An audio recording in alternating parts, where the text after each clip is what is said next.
Bienvenidos, esto es Radio Sefarad y estas son las noticias. Empezamos un día más con los titulares de hoy. Apuñalan a 2 ancianas en Jerusalén y huyen.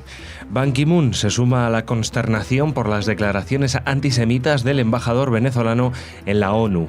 Asesinato yihadista por acuchillamiento en Múnich y detienen en el sur de Italia a una célula yihadista a punto de atentar. Son las noticias para hoy y para comentarlas como siempre Jorge. Hola Jorge. Hola Jordi. Luego ya saben, Raquel está de vacaciones, así que Jorge y yo, tras una pausa, les traeremos noticias culturales.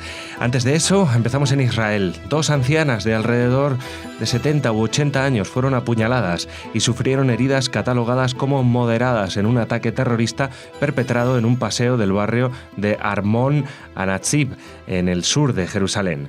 La policía precisó que los 2 terroristas, ambos enmascarados, huyeron de la escena y que fue lanzada una intensa persecución.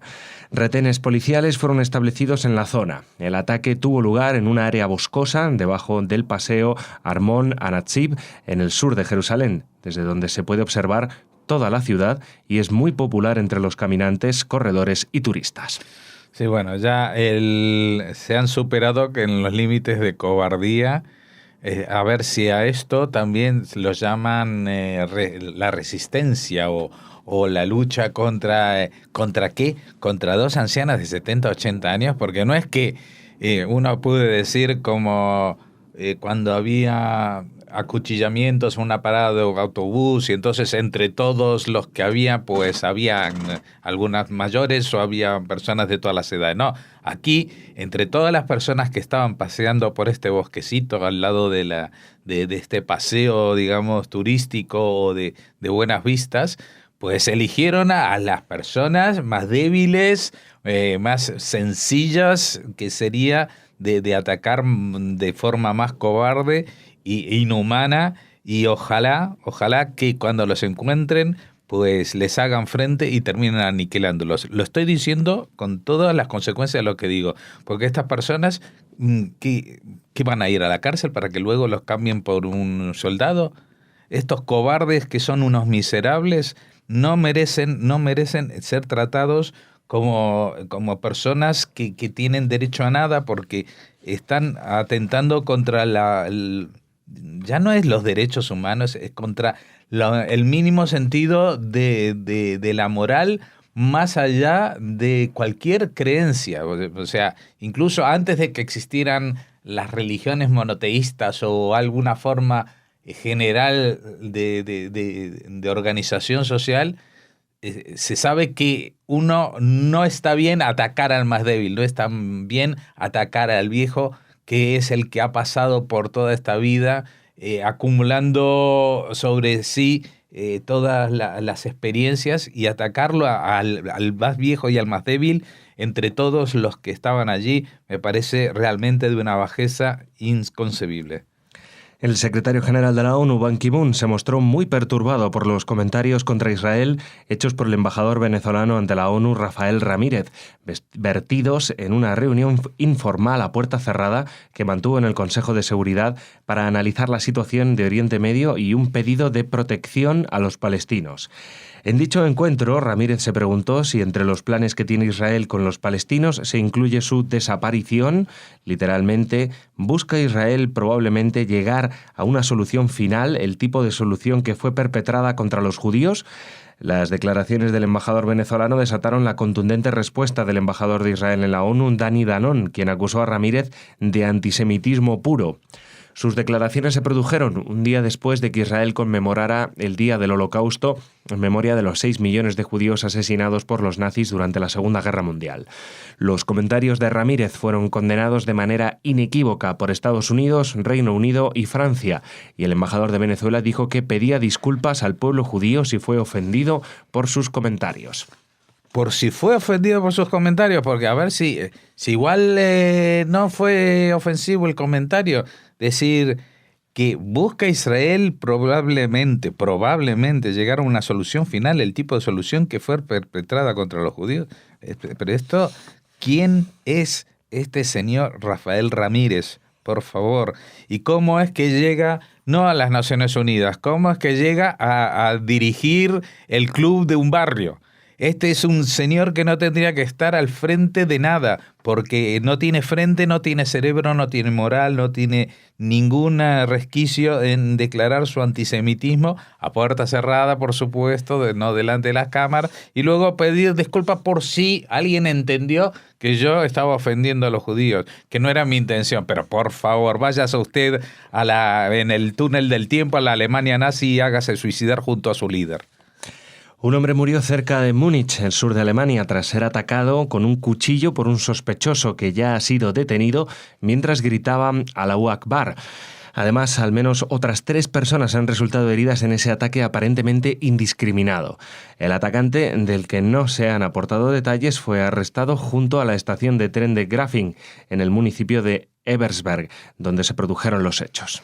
Sí, por supuesto, la noticia, Jordi, siempre aparece como un supuesto terrorista. O sea, ¿qué es esto? Alguien sale con un cuchillo, acuchilla a la gente y grita Allahu Akbar en Alemania, y esto todavía tienen que verlo. Y salió un alto cargo, no recuerdo ahora haberlo visto por la televisión, no sé si era el presidente de Alemania o alguien, o algún ministro diciendo, todavía estamos viendo a ver si no es alguien que tiene un problema mental, alguien que no sé qué otras excusas rebuscadas se buscan los políticos, en este caso alemanes, pero esto es una enfermedad europea en general, con tal de no ver lo que tienen delante de los ojos. Lo tienen en Cinemascope, viéndolo en primera plana, alguien que está acuchillando, gritando Allahu Akbar, mata a una persona, las otras 3 se quedan heridas.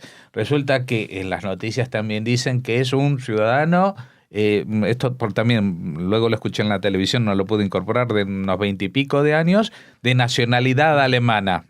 Y no dicen ningún detalle más. Por ejemplo, si es musulmán, si va vestido de forma, digamos, como se visten los extremistas musulmanes, o iba vestido como el resto de la población, porque esos detalles pueden dar alguna pista sobre si se trata de un ataque yihadista, pero las autoridades alemanas van a descartar y van a decir que no es yihadista en la medida que este no presente el carnet de afiliación al ISIS con las cuotas pagadas al día. ¿Sabes? Es que es increíble que con la que está cayendo seguimos en la misma. Y me llama la atención porque de Francia y de Bélgica ya estamos curados de espanto con estas tonterías.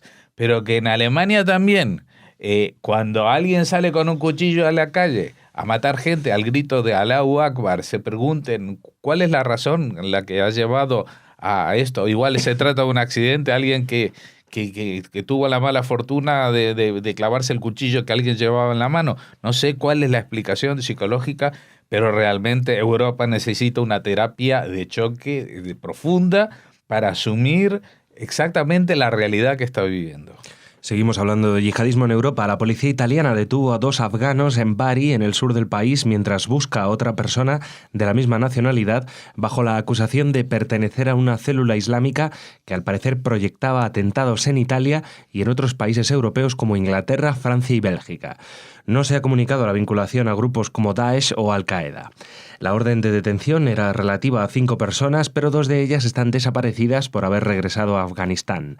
Los medios italianos informan de que a uno de los detenidos se le encontró en su teléfono móvil vídeos de un centro comercial y del interior del aeropuerto de Bari. Ya, y lo que más le preocupa a la prensa italiana es saber si son de Daesh o Al-Qaeda. Ayer hablábamos, Jordi, con la liberación de estos periodistas, cómo se alegraron que los habían secuestrado eran de Al-Qaeda y no eran de Daesh. Y como también la Cancillería y el Centro Nacional de Inteligencia Español estaban muy contentos porque en ese caso solo había que pagar un rescate y no les iban a decapitar. Cuando recordamos, y vamos a hacerles recordar y no vamos a olvidarnos, del 11M en Madrid, el atentado contra los trenes en Atocha, en que murieron 192 personas, pues los produjo Al-Qaeda. O sea que el hecho de que no sean de Daesh y sí de Al-Qaeda, del grupo de Osama Bin Laden, no es como para echar las campanas al vuelo. Y en este caso encuentran una célula islámica, tienen vídeos, tienen proyectos de atentados. O sea, cuando dicen al parecer proyectaban atentados, y saben, dicen países como Inglaterra, Francia o Bélgica, porque tienen documentación sobre sitios que estaban marcados en Italia, en Francia y en Bélgica para atentar. O sea que no es que de pronto al policía que está dando la noticia se le ocurren esos 3 países. Esos 3 países aparecían en los vídeos, en la documentación que tenían esta gente, que estaban a punto de actuar. Un grupo de 5 afganos en el sur de Italia. Ahora, una pregunta que no se hace esto es, ¿cómo llegaron estos 5 afganos al sur de Italia? Y me la hago yo porque, por lo que sé, hasta que esta ola migratoria tremenda desde Turquía, que atraviesa Grecia, etcétera, empezó a hacer noticia, pues lo que era noticia hasta entonces eran las entradas de inmigrantes ilegales desde el Mediterráneo al sur de Italia, a Sicilia, Lampedusa, etcétera, y la mayoría de los inmigrantes eran ¿de dónde? Pues también de Irak y también de Afganistán. Así que posiblemente, digo yo como conjetura, sino que por favor nos aclare la policía italiana, estos afganos que venían a atentar a Italia llegaron y fueron acogidos como refugiados y fueron tratados en los telediarios como el gran drama de la humanidad de esta gente que pobrecitos tienen que huir de no sé dónde. Pues no todos están huyendo, algunos están infiltrando. Así que, por favor, policías de frontera, servicios de inteligencia, servicios de espionaje y de contraespionaje o quien sea, antes de dar la entrada al país a alguien que viene y no se sabe quién es ni de dónde, por favor investigar, porque puede ser que vengan con un regalito bajo el brazo y no sea exactamente un pan. Bueno, aquí terminamos la primera parte, hacemos una pequeña pausa, regresamos con Cultura.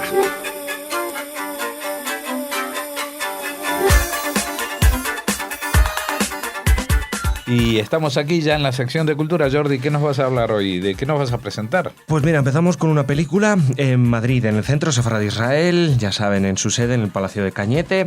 Y bueno, la película es El Diluvio, un film israelí del director Guy Nativ. Y bueno, es la película... Muy apropiado para esta semana. Sí, la verdad es que sí, con lo que está lloviendo, no lo había pensado. Sí, mira, te cuento un poco el argumento. Johnny está a punto de cumplir 13 años, sus padres se van a divorciar, pero el retorno a casa de su hermano autista será un desafío para toda la familia. Esta es una película, como decimos, del año 2009 y tuvo un reconocimiento muy especial en el Festival de Berlín de aquel año. Esto forma parte, la presentación de esta película, la exposición de la película tiene lugar dentro de un ciclo que va a tener en los próximos meses en el Centro Sefardí de Israel, en colaboración con la Embajada de Israel y Marom, esta organización, luego hablaremos de ella. Bueno, pues un ciclo de cine israelí abierto a todos los públicos, por supuesto la entrada es gratuita y además en algunas ocasiones se completará con debates u otras actividades. No es el caso de esta, del Diluvio, que no he dicho la fecha, por cierto, es el jueves 12 de mayo a las 7 de la tarde. Y nada, simplemente añadir que Versión Marom... original subtitulada. Eso sí, siempre. Y solo añadir que Marom es una organización internacional que agrupa jóvenes de entre 18 y 35 años en torno a la identidad y los valores de la cultura judía. Son jóvenes de Ucrania, Francia, Alemania, Perú o Chile, son algunos de los países que están representados en Marom, que es esta organización que junto al Centro Sefardí de la Embajada de Israel han organizado este ciclo. Esta es la primera película. Muy bien. Eso en Madrid. Ahora nos vamos a Israel. Nos vamos a Tel Aviv en concreto, que la semana que viene, del 18 al 29 de mayo, se va a celebrar el Festival Internacional de Documentales Doc-Aviv, se llama así, y tiene lugar en la Cinemateca de Tel Aviv y en otros 12 puntos de la ciudad.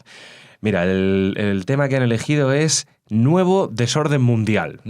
Y el objetivo es mostrar el mundo que cambia frente a nuestros ojos con temas tales como las fronteras físicas y sociales y profundizar en las disparidades económicas, las olas de refugiados y migrantes, las guerras civiles, el terrorismo global y la desintegración de la solidaridad social. Hay que decir, Jorge, que este es un festival de cine en Israel, pero dedicado exclusivamente al cine documental. Aquí no hay ficción de ningún tipo y son 110 documentales locales, israelíes e internacionales. Se cuenta con que va a asistir unos 40.000 espectadores y, bueno, junto a las decenas de proyecciones, además el programa pues también incluye paneles de discusión, eventos especiales, clases magistrales de artistas, talleres, en fin. Las proyecciones pues en todo tipo de lugares. Aparte de la Cinemateca, como decíamos, también va a haber proyecciones en el puerto de Tel Aviv, en el muelle, cerca del mercado de los campesinos, en el Parque Levinsky, en el Centro Comunitario Árabe Judío de Yafo, también en el barrio Florentín. Vamos, como ves, va a ser una auténtica fiesta el documental. Eso es lo que tiene de bueno Tel Aviv, que seguramente para esta fecha ya no llueve como aquí en Madrid. Se pueden hacer actividades al aire libre, incluso en el mes de mayo, y es mejor hacerlas en mayo que en julio o en agosto. Ya no puedes ni salir a la calle. En Tel Aviv, como está al lado del mar, a la noche por lo menos hay un poquito de brisa, pero sí. Es un sitio un poco más cálido que la península ibérica. Bueno, y para terminar, Jorge, te traigo un libro que nos lleva a Argentina, y es la última obra del periodista y escritor Javier Sinay, muy jovencito, por cierto, 35 años tiene el chico, y el libro se llama Todo crimen deja rastros. Javier Sinay rastreó durante 5 años una serie de crímenes contra la comunidad judía en la provincia argentina de Santa Fe. El resultado es este libro, Los crímenes de Moisés Ville, editado por Tusquets. Recoge parte de la memoria de la inmigración ocurrida en la década de 1860 y 1910, pero también la historia de la integración multicultural de este país sudamericano. Y es que Sinay recogió testimonios de algunos descendientes de las víctimas y descifró historias que aguardaban por ser contadas en los archivos de las asociaciones judías del país. De este modo, conocemos la muerte, por ejemplo, de Simmel Seivik, que es primero de esta serie de homicidios que ocurrió en julio de 1889 y que fue precedido por el primer encuentro violento entre un par de gauchos que, a partir de un malentendido, intentaron llevarse a una de las mujeres de la comunidad judía. Por ejemplo, la obra de Alberto Gerchunov, escritor, periodista argentino de origen ruso, que en 1910 publicó Los gauchos judíos, es una de las obras referentes para esta investigación y además, bueno, constituye uno de los primeros acercamientos a la historia de esta comunidad, de la comunidad judía argentina. Otra de las fuentes fue la bibliográfica, dice Javier Sinay. Muchos de los papeles los encontré en librerías de las librerías de Viejo, de Buenos Aires, librerías de la ciudad de Rosario también, la ciudad más grande cercana a Moisés Ville. También fotocopias de libros antiguos en bibliotecas como el Instituto Judío de Investigaciones, el IWO, con el que también hemos colaborado, y la biblioteca de la Asociación Mutual Argentina, la AMIA. Bueno, esta es la obra de Javier Sinay, como digo, un libro interesante sobre los orígenes de la comunidad judía argentina. Sí, de los orígenes y de la parte oscura, de esos orígenes, porque todos sabemos más o menos cómo fue la organización internacional para llevar a esos judíos perseguidos por los pogromos de Rusia a las nuevas tierras casi paradisíacas de ese país que se abría al mundo a finales del siglo XIX, que era Argentina, y cómo estos judíos llegaron y se instalaron en las partes más agrícolas, en las labores agrícolas, en el interior del país, de la Argentina. Ya la generación siguiente pues fue abandonando poco a poco el campo y muchos de sus hijos siguieron carreras universitarias, se convirtieron en intelectuales, como el propio Alberto Gerchunov que mencionabas, y que ya en 1910 era un escritor y periodista famoso afincado en Buenos Aires. Pues con este libro de Javier Sinay terminamos y por hoy. Mañana regresamos con más noticias. Hasta mañana, Jorge. Hasta mañana.